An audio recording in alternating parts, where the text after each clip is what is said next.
అందరికీ నమస్కారం. సద్దుల బతుకమ్మ సందర్భంగా అమ్మవారి ఆశీస్సులు అందరూ పొందుతూ ఆరోగ్యంగా, ఆనందంగా ఉండాలని మనస్ఫూర్తిగా కోరుకుంటున్నాను. అందరికీ సద్దుల బతుకమ్మ శుభాకాంక్షలు. సద్దుల బతుకమ్మ అనేది బతుకమ్మ పండుగ చివరి రోజు జరుపుకునే ప్రత్యేక ఉత్సవం. ఇది నవరాత్రులలో 9వ రోజు దసరా పండగ ముందు రోజు నిర్వహిస్తారు.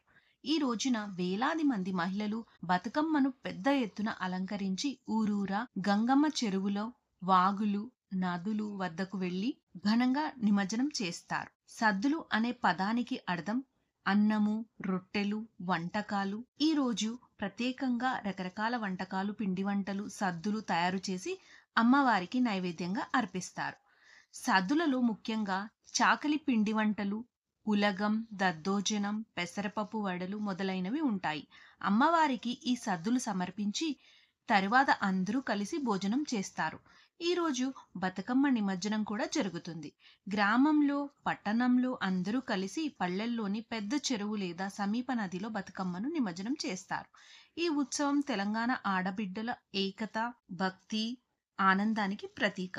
సద్దుల బతుకమ్మ రోజున ఆడపడుచులు కొత్త బట్టలు వేసుకుని బతుకమ్మ చుట్టూ పాడుతూ, నృత్యం చేస్తూ వేడుక జరుపుకుంటారు. సద్దుల బతుకమ్మను అమ్మవారికి ఆఖరి వీడ్కోలు పూజగా భావిస్తారు.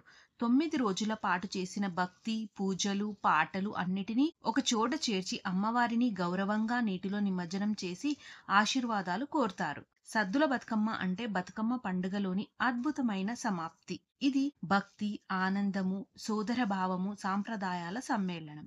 బతుకమ్మ 9 రోజులు జరుపుకుంటారు. ప్రతి రోజుకు ప్రత్యేకమైన పేరు మరియు నైవేద్యము ఉంటుంది. 1వ రోజు ఎంగిలి పూల బతుకమ్మ, 2వ రోజు అతుకుల బతుకమ్మ, 3వ రోజు మూడ బతుకమ్మ, 4వ రోజు నానబియ్యపు బతుకమ్మ, 5వ రోజు అటుకుల బతుకమ్మ, 6వ రోజు అలిగిన బతుకమ్మ, 7వ రోజు వేపకాయల బతుకమ్మ, 8వ రోజు వెన్నముద్ద బతుకమ్మ, 9వ రోజు సద్దుల బతుకమ్మ. సద్దుల బతుకమ్మ రోజు నైవేద్యాలు పులగం అంటే అన్నము మరియు పప్పు, ముఖ్యంగా శనగపప్పు లేదా పెసరపప్పుతో నెయ్యి వేసి అమ్మవారికి సమర్పిస్తారు. రెండవది దద్దోజనం, కర్డ్ రైస్, పెరుగు, అన్నము, జీలకర్ర తాలింపు వేసి శీతలత, శాంతి సూచకంగా అర్పిస్తారు. చాకలి పిండి వంటలు అంటే చక్రాలు, జంతికలు, అప్పాలు, గారెలు ఉత్సవం ఉల్లాసాన్ని సూచించే వంటకాలు. పప్పు వడలు, పెసరపప్పు లేదా శనగపప్పుతో చేసిన వడలు బలాన్ని, ఆరోగ్యాన్ని సూచిస్తాయి. చక్కెర పొంగలి అంటే స్వీట్ పొంగల్, బెల్లం, పాలు, పప్పు కలిపి వండుతారు. ఇది తీపి జీవితాన్ని సూచిస్తుంది. పులిహోర, చింతపండు, పసుపు, కారం కలిపి పులుపు, కారం రుచులు సమతౌల్యాన్ని సూచిస్తుంది. కొబ్బరి వంటలు, కొబ్బరి బూరెలు, కొబ్బరి లడ్డు పవిత్రత, తీపిని సూచన. సత్తుపిండి ఇవన్నీ కూడా బతుకమ్మ నైవేద్యాలు. నేను మీ lovely Swetha Prem. Always keep smiling. Thanks for watching.